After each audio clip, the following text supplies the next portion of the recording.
നമ്മെ രൂപപ്പെടുത്തിയെടുക്കുന്നത്, നമ്മെ ഷെയ്പ്പാക്കി മാറ്റുന്നത്, നമ്മെ ദൈവപദ്ധതിയിലേക്ക് കൊണ്ടെത്തിക്കുന്നതിൻ്റെ പിൻപിലെ വലിയൊരു ഘടകം എന്ന് പറയുന്നത് നമ്മുടെ തീരുമാനമാണ്.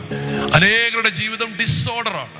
എന്നാൽ ആ ഡിസോർഡറായ ജീവിതത്തെ ഓർഡറാക്കുന്നതിൻ്റെ നടുവിലുള്ള കാര്യമാണ് ഡിസിഷൻ.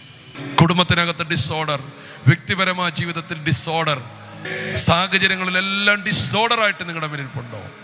ആ ഡിസോർഡർ ഒന്ന് മാറി അത് ദൈവത്തിൻ്റെ ഓർഡറിലേക്ക് എത്തണമെങ്കിൽ ഇതിൻ്റെ നടുവിലുള്ള നമ്മുടെ പാർട്ണർഷിപ്പാണ്, നമ്മുടെ പങ്കാളിത്തമാണ് ഡിസിഷൻ.